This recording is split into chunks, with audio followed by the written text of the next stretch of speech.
할렐루야. 오늘도 제전을 찾은 우리 모든 성도들이 예수 그리스도의 보혈의 능력이 있음을 늘 고백하고 살기를 주의 이름으로 축복합니다. 우리가 해마다 이맘쯤이면 세월의 흐름을 우리가 절감하면서 살아갑니다. 지난주와 이번 주가 다른 것은 분명 그냥 느껴지는 것이 아니라 실감되어지는 것들이 많이 있을 거예요. 우리 지난주에는 우리 교회 입구에 로비에 어떤 다른 것이 장식이 안 돼 있었는데 들어오니까 뭐가 보였지요? 뭐가 있어요?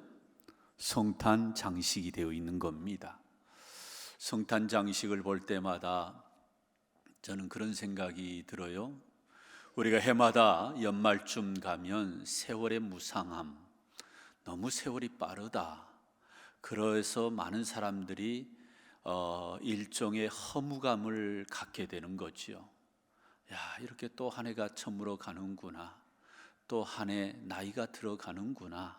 또 늙어가는구나. 이런 생각을 갖는데 우리는 또한 예수 그리스도가 이 땅에 오심을 기다리는 대강절을 맞이하는 계절, 어찌 보면 남들은 한 해의 이제 1년의 세월이 흘러감에 대한 아쉬움을 토로한다면 우리는 우리 인생의 끝자락에서 새롭게 출발하는 예수 그리스도가 내 인생으로 오심으로 인해서 우리의 인생이 새롭게 시작되었던 것처럼 이 연말에 우리가 예수 그리스도를 기다리고 살아가는 주의 백성들이 되기를 주의 이름으로 축원합니다. 많은 사람들이 인생의 허무함을 느끼는 것은 세월이 너무 빨리 지나가서 우리가 늙어간다라는 것입니다. 제가 얼마 전에 저희 고향에 저희 친구 어머니세요. 늘 아들처럼 저를 이뻐해 주시고 기도해 주셨는데 이렇게 광주에 오시게 되고 저희 교회 오셔서 주차장에서 한 10여 년 지나서 만났어요. 신은순 권사님. 그런데요, 오랜만에 뵈어서 그런지요, 폭삭 세월이 이마에 머리에 왔더라고요. 살도 많이 빠지셨고요, 그 얼굴에 많은 주름이 있고 또 머리카락은 하얗게 또 많이 변했어요. 제가 뵀을 때는 저희 어머님과 같은 연배 시기에 늘 그런 기억이 있어요. 들에서 밭에서 논에서 일하시는 그 어머니의 모습. 저희 어머니도 마찬가지.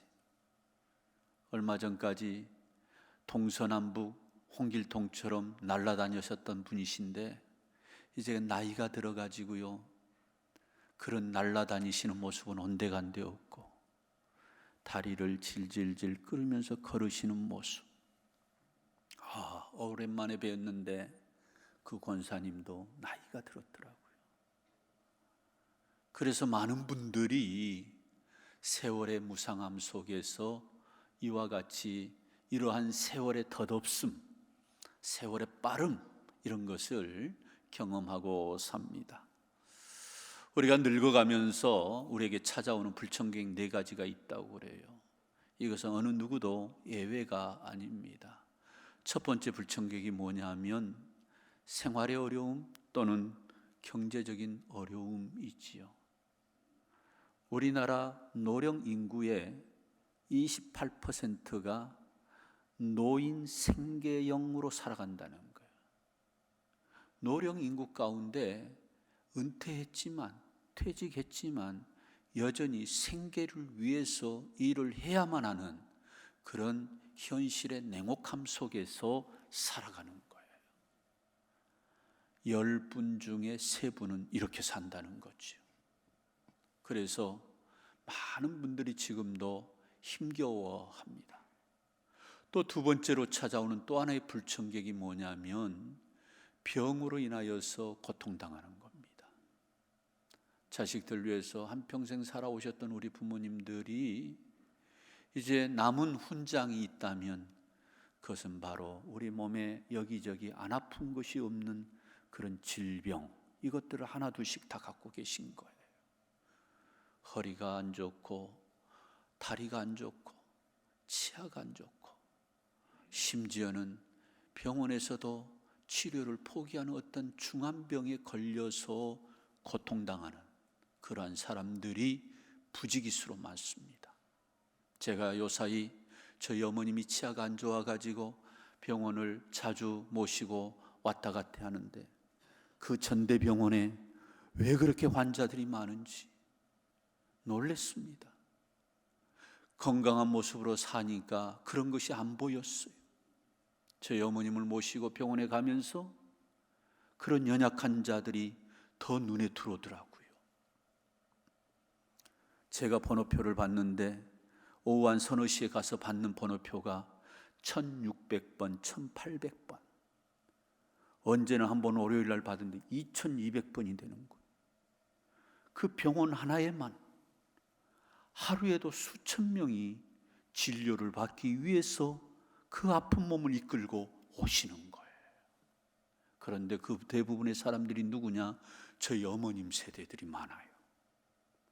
많은 젊은이들도 있지만 그러나 60, 70, 80 이제 나이가 들어가면서 몸이 늙어가면서 다 하나 둘씩 여기저기 고장 안 난 게 없어요. 세 번째로 또 찾아오는 불청객 하나가 뭐냐? 그것은 바로 역할 상실입니다. 은퇴를 하고 또한 퇴직을 하면서 현직에서 물러나고 그러다 보니까 우리의 일상이 무료한 거예요. 현역 시절에는 바쁘게 분주하게 살았는데 이제는 이 노년의 나이에 쉬는 것 자체가 좋은데 그러다 보니까 의미가 없이 하루하루를 살아가게 되는 그런 역할이 없이 살아가는 그러한 삶을 살아가고 있는 우리 많은 연세 드신 분들이 계세요. 마지막으로 또한 고독입니다. 여러분, 우리나라 5천만 인구 중에 혼자 사는 그러한 가족이 혼족이라고 그러죠. 혼자 사는 가족이 500만 명. 거기에 약 80%가 우리 부모님 세대들이세요. 대부분 혼자 사는 거예요. 다 이러저러 자녀들이 바쁘다 보니까 부모님 1년에 몇 차례 못 찾아와요. 그러니 그 나름 노년의 삶이 고독한 거예요. 한 끼 식사를 하는데도 겸상할 사람이 없는 겁니다. 그러다 보니 허무주의에 빠지는 이들이 많아요.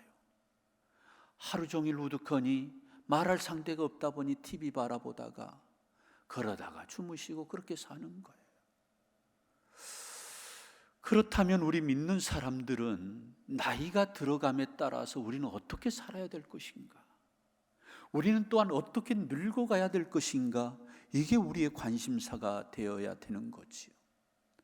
여러분, 우리가 하나님을 믿고 우리가 나름 신앙생활할 때 그래도 이 늙어가면서 어쩔 수 없이 맞이하는 이 불청객 앞에서 그럼에도 불구하고 우리의 인생은 반전의 인생, 뭔가 그럼에도 우리가 우리의 삶을 창조적으로 살아내는 그런 인생관이 있어야 되는 거지요. 그런 의미에서 오늘 본문에서는 두 가지 우리에게 말씀해 주는데 그 첫 번째가 뭐냐면 우리가 이 세상은 잠시이지만 하나님의 나라는 영원하다라고 하는 이 신앙의 고백을 가지고 살아가는 우리 무등의 권속들이 되시기를 주의 이름으로 축원합니다. 여러분, 그래요. 나이가 늙어간다라고 하는 것은, 우리 몸이 늙어간다라고 하는 것은 이제 죄송한 표현이지만 사는 날이 그만큼 짧아졌다라는 거 아니겠습니까? 그러면서 우리가 동시적으로 가져야 될 담담한 마음은 이 세상은 잠깐이라고 하는 거예요. 오늘 본문에서도 우리가 당하는 환난을 이와 같이 표현을 했어요. 우리 한번 17절을 같이 한번 읽습니다. 우리가 잠시 받는 환난에 경한 것이 지극히 크고 영원한 영광에 충한 것을 우리에게 이루게 함이니. 우리가 받는 환난이 있어요. 그 환난은 너무너무 우리에게는 엄청난 것입니다. 하늘이 무너져 내리는 것 같아요. 그런데 이것은 잠깐이래요. 잠시래요. 무엇과 비교해서 잠시예요? 장차 우리가 저 하나님 나라에서 받게 될 영광과는 비교가 되지 않을 만큼 잠시래요. 그래서 바울은 로마서 8장에서 또 이렇게 고백합니다. 우리 한번 같이 읽습니다. 생각하건대 현재의 고난은 장차 우리에게 나타날 영광과 비교할 수 없도다. 살다 보면 우리가 어찌할 수 없이 맞이하는 어떤 그러한 실패, 고난, 환난, 이것 또한 우리 인생에 찾아오는 불청객이에요. 이 환난과 이 고난과 이러한 실패는 나이 들어서 찾아오는 불청객이 아니라 우리 모든 젊은이들에게도, 중년을 사는 사람들에게도 찾아오는 불청객이에요. 할 수만 있으면 이것이 내 인생에서 비껴나갔으면 좋겠는데, 여러분, 실패하지 않는 사람 없습니다. 넘어지지 않는 사람이 없어요. 환난당하지 않는 사람이 없어요. 어느 날 갑자기 내 사랑하는 남편이, 아내가 떠나는 환난, 엄청난 환난이지요. 하늘이 무너지는 것 같은 그런 엄청난 고난이. 어디 그런 환난만 있습니까? 병원에서 청천벽력과 같은 진단의 병명이 나왔을 때 절망합니다. 저는 많은 사람들의 장례를 치르는데 가슴 아픈 장례들이 지금도 몇 가정 있어요. 여러분, 자식을 앞서 보내는 것처럼 큰 슬픔이 없더라고요. 그런 가정을 제가 여러 가정을 보는데 새벽 한 2시쯤, 3시쯤, 그때는 전화가 오면 안 되잖아요. 전화가 와요. 감각적으로 우리는 느껴요. 급한 일이구나. 전화가 왔는데 그저 아버님이 우세요. 그 집사님이 그냥 통곡하고 우는 거예요. 말을 못해요. 집사님이 왜 이러세요? 왜 이러세요? 부인, 집사님이 전화를 받았어요. 목사님, 우리 아들이 죽었어요. 25인가 6인가 됩니다. 그렇게 아들 하나, 자식 하나 주기를 하나님 앞에 기도해서 11년 만에 낳았어요. 그 아이가 장성하면서 속도 많이 썩였어요. 어떻게 고등학교도 졸업을 못하고 그냥 이제 사회생활을 하다가 어떤 젊은 처자를 만나서 결혼을 해서 사실은 동거를 해서 애 둘을 놓은 거예요. 그러니까 어른의 입장에서는 애가 애를 낳은 거지요. 그래도 서서히 이제 어른 되어가고 아빠의 길, 엄마의 길 걸어가는 모습을 보고 흡족해하면서 했던 그 자식이 죽은 거예요. 기가 막히죠. 제가 장례 치르면서 3일 내내 울었어요. 위로해 드릴 말도 없고요. 그분들이 제 앞에서 우는데 주체할 수가 없더라고요. 이런 환난, 하늘이 무너지는 것 같잖아요.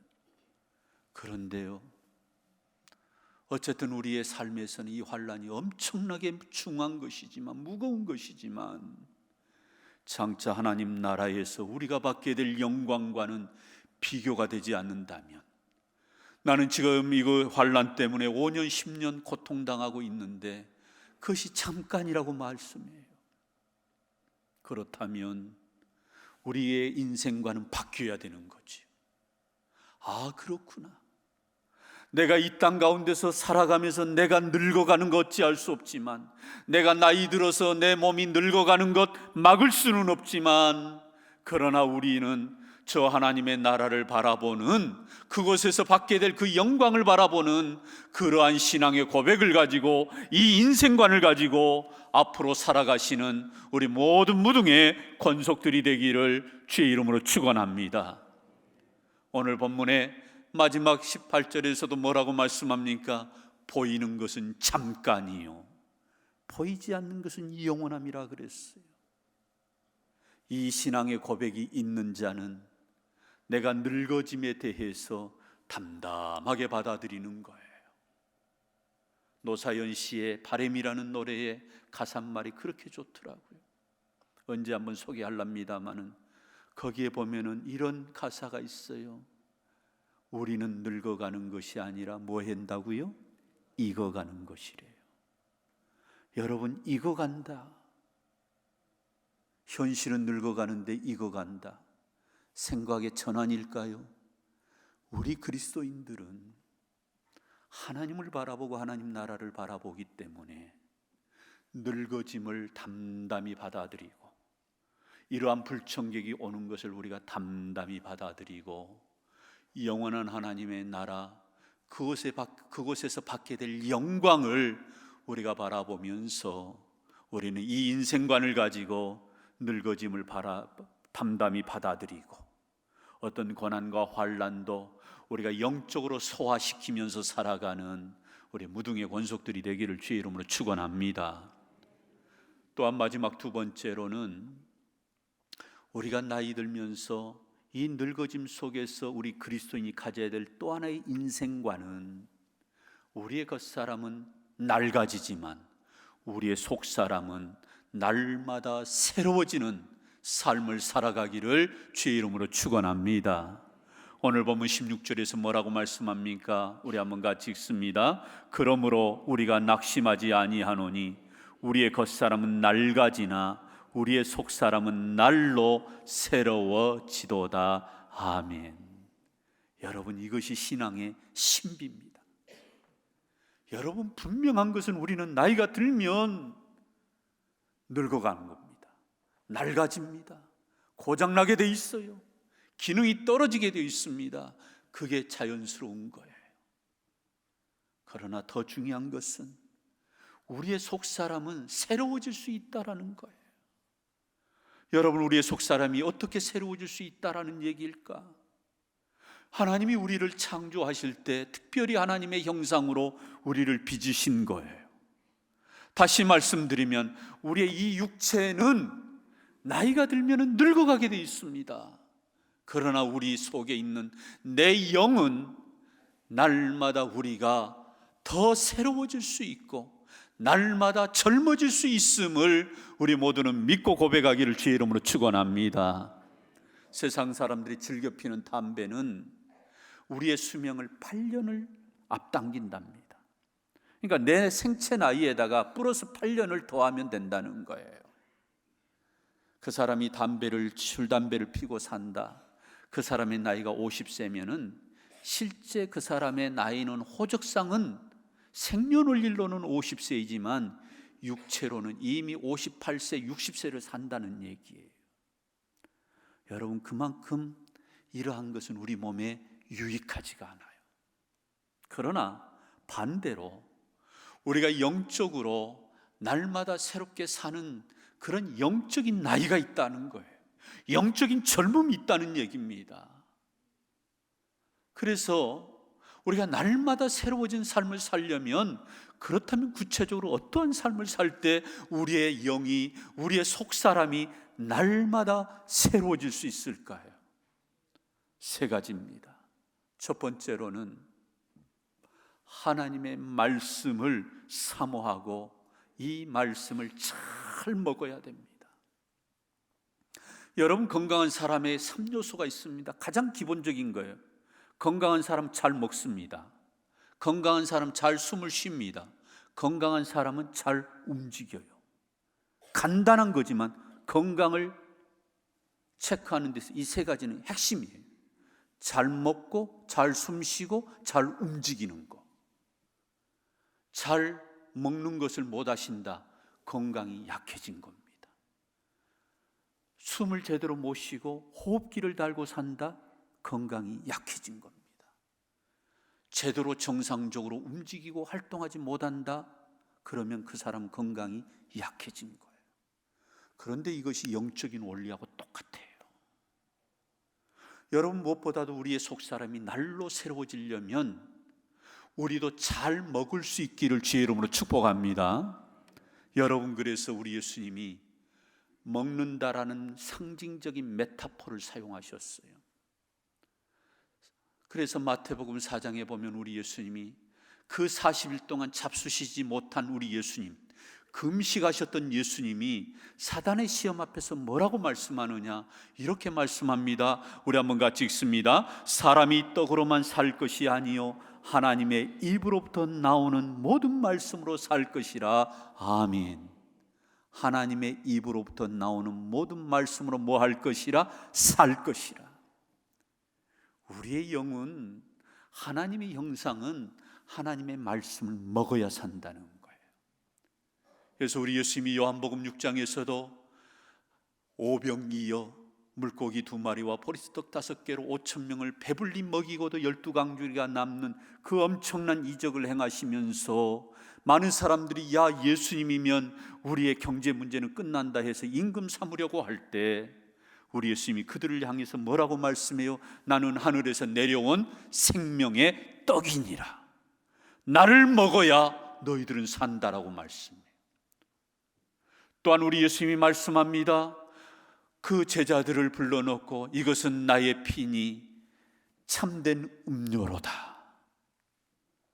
여러분, 우리 예수님은 먹는다라는 표현을 이와 같이 영적인 하나님의 말씀, 예수 그리스도 자신을 이와 같이 비유해서 말씀하신 거예요. 우리가 영적으로 건강한 삶을 살려면 우리 예수 그리스도를 잘 믿을 수 있기를 주의 이름으로 축복합니다. 예수 그리스도의 말씀을 우리는 먹고 살기를 주의 이름으로 축원합니다. 그래서 이것을 절실하게 경험했던 베드로 사도가 베드로전서 2장에서 뭐라고 고백하느냐? 우리 한번 같이 읽습니다. 갓난 아기들 같이 순전하고 신령한 젖을 사모하라. 이는 그로 말미암아 너희로 구원에 이르도록 자라게 하려 함이라. 아멘. 신령한 젖을 사모하래요. 신령한 젖이 뭐예요? 하나님의 말씀이에요. 이것을 먹어야 내 영이 자란다는 거예요. 여러분, 어린아이들이 이유식을 하지 않고 양식을 먹지 않은데 자랄 수 있겠어요? 절대 자랄 수가 없는 것처럼, 먹어야 우리 아이들이 생육이 발달되는 것처럼 우리의 인생, 우리의 영혼도 잘 먹어야 돼요. 뭘 먹어야 돼요? 하나님의 말씀. 그러할 때 우리의 영이 날마다 새로워지는 거예요. 하나님의 말씀을 묵상해 보십시오. 그 말씀에서 오는 위로와 힘이 나를 살게 해요. 내가 어떤 어려움을 만났을 때, 고난을 만났을 때 주님이 나에게 말씀으로 다가오시는 거죠. 이 말씀으로 다가오시는 거예요. 그래서 그 환난을 넘어가도록 하나님 그 말씀으로 나를 생명을 불어넣고 힘을 불어넣는 이 하나님의 영의 양식, 이 신령한 젖을, 하나님의 말씀을 우리는 사모하기를 주의 이름으로 축원합니다. 충남도지사를 지내고 나중에 대권 후보 영순이라고 일컫는 안희정 씨가 하루아침에 정치 생명이 끝났어요. 비서와의 부적절한 관계로 끝났어요. 너무나도 충청도 사람들은 안타까워해요. 저와 같은 동년배들도 50대 기수론을 얘기했어요. 이제 우리나라 차세대를 리더는 50대에서 이렇게 나와야 된다. 하루아침에 끝났어. 뭐 여러 이유가 있겠지만 여러분, 목사가 보는 관점은 그의 인생에 하나님이 없고 하나님의 말씀이 없는 거예요.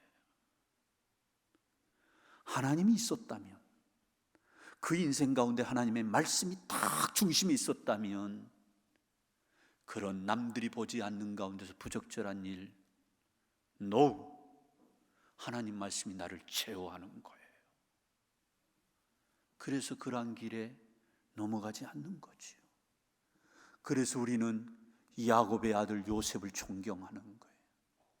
보디발의 아내가 요셉을 유혹을 할 때 너와 나밖에 이방이 없다. 그러니 나와 함께 동침하자. 요셉은 그게 달랐어요. 자기 인생에 하나님이 있는 겁니다.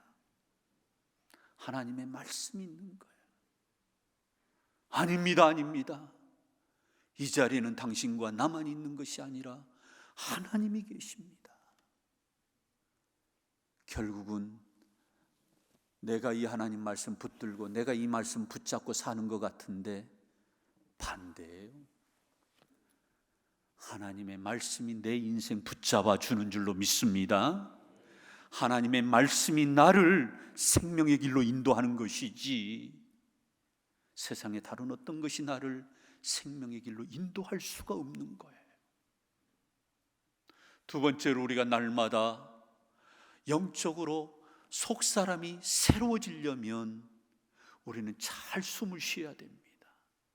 우리의 영적인 호흡이 뭐예요? 성경은 분명하게 두 가지로 말합니다. 기도 그리고 찬송이에요. 우리가 기도와 찬송의 호흡을 끊임없이 할 때 우리는 영적으로 날마다 새로워지는 줄로 믿습니다. 기도는 호흡이라고 그랬어요. 한순간도 우리가 숨을 멈추지 않아야 사는 것처럼 항상 기도하래요. 쉬지 말고 기도하래요. 무시로 기도하래요. 늘 우리는 기도의 영이 하나님께 열려 있어야 돼요. 성전에 엎드려서만 기도하는 것이 기도가 아니에요. 길을 가다가도, 일을 하다가도, 버스 안에서, 차 안에서 잠시 잠깐 순간적으로 하나님 이름만 불러도 그것은 기도가 되는 거예요. 또 찬양도 마찬가지죠. 호흡 있는 자마다 찬양하래요. 시편 152편 1절 한번 같이 읽으실까요? 함께 봅니다. 호흡 있는 자마다 여호와를 찬양할지어다. 왜 호흡 있는 자마다라고 했을까요? 너희들 호흡하고 살지 않느냐? 호흡하지 않으면, 숨 쉬지 않으면 너희들 죽지 않느냐? 찬양도 그렇게 하라는 얘기예요. 사랑하는 성도 여러분, 우리가 젊은 날에는 세상 노래 즐겨 부르고 세상 것 즐겨 봅니다.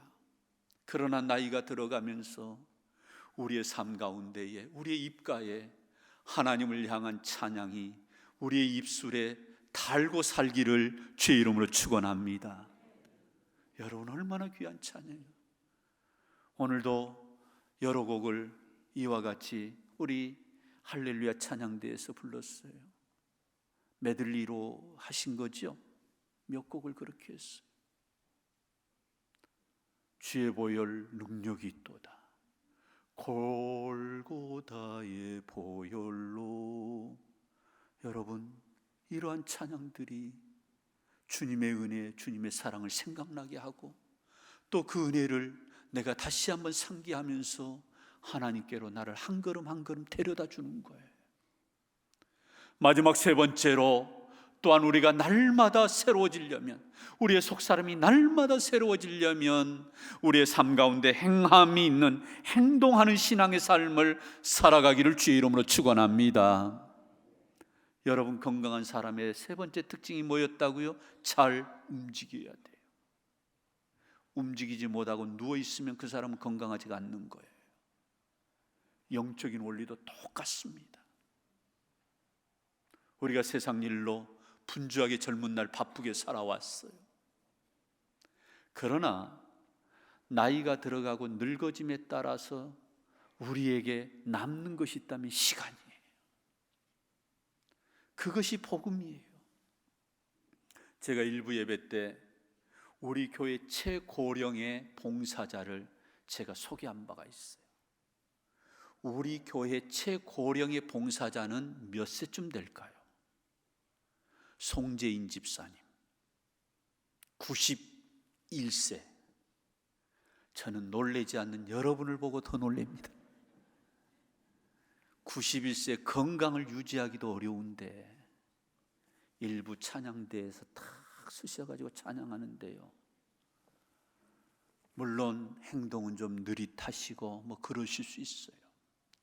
그러나 이걸 영적인 시각으로 보면 얼마나 아름다운지 모르겠어요. 제가 목포에서 사역을 하는데 당신이 원래 학교 교사였어요. 근데 주의 일이 좋고 하나님의 은혜가 커서 내가 봉사해야 되겠다 하고 당신이 가지고 있는 피아노 반주하는 은사가 있는데 일부러 이것을 내가 주님께 내가 드릴 것이 없나 해서 이걸 배웠어요. 그래서 피아노 반주를 이걸 익혀가지고 봉사를 하는데, 여러분, 자그만치 피아노 봉사를 40년 넘게 한 거예요. 그런데 그 피아노 반주가 어디 봉사가 주로 40년 동안 쉬지 않고 했느냐? 새벽 기도를 그렇게 하신 거예요. 40년 동안 새벽 기도를 피아노 반주했다니까요. 놀라지 않는 여러분을 보고 저는 돈을 낸다니까요. 40년 새벽 예배 나오기도 힘들어요. 그런데 봉사를 그렇게 했어요. 목사님, 이제 저 연말에 은퇴하는데 젊은 사람들도 있고 그래서 저 은퇴할래요. 그러시면 안 된다고 그랬어요. 권사님, 앞으로 20년 더 하세요. 그러니까 우리 권사님 놀래 자빠지시더라고요. 주님이 건강 주신 대로 하세요. 그랬더니 한참 머뭇거리다가 예, 목사님 그렇게 하겠습니다. 그런데요, 제가 그 권사님 반주한 데 보면 얼마나 잘하시는지 몰라요.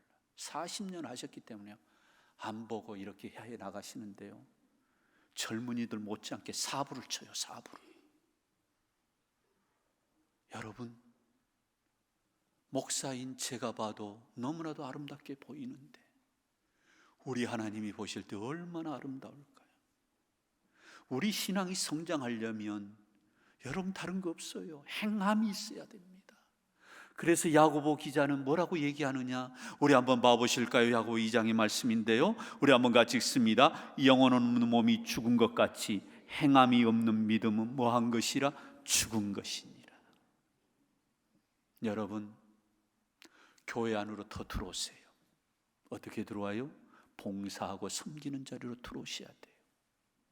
우리가 이제 내년에 또 내년 2020년도를 준비해요. 우리 교회에 대한 비전을 저는 가지고 있어요. 이미도 2주 전에 말씀드렸듯이 하나님 마음으로 세상을 품는 교회, 양육과 예배와 다음 세대와 가정과 선교와 그리고 섬김 공동체, 이 핵심의 6대의 비전을 가지고, 핵심 가치를 가지고 앞으로 우리 교회 주변이 변모해 갈, 앞으로 향후 10년 20년대를 바라보면서, 20년 후를 바라보면서 수많은 사람들에게 구원의 방주로서 우리 교회가 우뚝 서도록, 이 넓은 이 예배당 공간에 수많은 예배하는 자들이 가득하도록, 그래서 구원받은 백성들이 물이 바다를 덮음과 같이 그들이 마음껏 이 성전에서 하나님을 예배하고, 비록 나이는 늙어가지만은 그럼에도 불구하고 저 영원한 나라의 영광을 바라보면서 살아가도록 이 교회를 세워가는 이 비전을 가지고 우리가 살아갈 때 목사 혼자 갖고는 안 됩니다. 수많은 요소에서 봉사하고 섬기는 그러한 다양한 성도들의 섬김이 있을 때에 봉사로, 섬김으로 나아가는 거예요. 여러분, 이번 주에 목요일 금요일에는 우리 매주마다 1부 3부 때 식사하는 그 식사에 꼭 나오는 김장을 하려고 해요. 여러분, 세상 일도 손 걷어붙이고 열심히 하는데 바쁘다고 젊어서 나는 안 돼. 물론 그럴 수 있어요. 형편되면 주의 일에 나도 한몫 거두려야 되겠다. 시간 되면 나도 주의 영광을 위해서 내 한 몸 내가 헌신하겠다. 이 자세의 행함이 있을 때에 그 사람의 믿음이, 그 사람의 속사람이 새로워지게 되어 있는 거예요. 여러분, 그런 의미에서 저는 우리 교회 성도들이 정말 1인 1 사역하기를 주의 이름으로 축복합니다. 제가 우리 엊그제 주일날 임직받은 분들에게 1인 1 사역하셔야 된다, 하셔야 돼요. 담임 목사가 하라 하지 마라 그렇게 말하지 않아도 자원함으로, 예, 제가 그렇게 하겠습니다. 이제 제가 장로가 되었으니, 이제 제가 집사가 되었으니, 제가 이제 권사가 되었으니 저 주의 영광을 위해서 내 가진 시간, 내 가진 재능, 이것으로 주의 몸된 교회와 하나님 나라를 섬기겠습니다. 이런 신앙의 삶을 살 때 그 사람의 속사람은 건강해지게 되어 있는 줄로 믿습니다. 여러분, 죄송하지만 나이 들고 나면 인생은 허무하게 되어 있습니다. 그게 세상 사람들의 모습이에요. 그러나 우리는 이 인생의 끝자락에서 우리는 저 찬란한 하나님 나라를 바라보고 우리는 이 끝이라고 말하는 때에 우리는 시작을 말하는 것입니다. 그런 의미에서 저와 우리 모두가 나이 들어서 후패해가고 낡아져가는 것 우리가 당당히 받아들이되, 그러나 우리의 속사람은 오히려 건강하고 더 영적인 삶을 살아내므로 우리 모두가 하루하루의 삶이 의미 있는, 그래서 하나님에게 큰 기쁨이 되는 우리 온 무등의 권속들이 되시기를 주의 이름으로 축원합니다. 우리 이 시간 함께 찬양하기를 원하는데요, 우리 마지막 찬양 함께 찬양합니다. 우리 찬양팀 들어가셨나요? 우리 나 이제 새 생명 얻은 몸, 우리 함께 찬양할 때 가사를 생각하시면서 우리 함께 찬양하십시다. 우리 다 같이 한번 일어나실까요? 일어나시죠.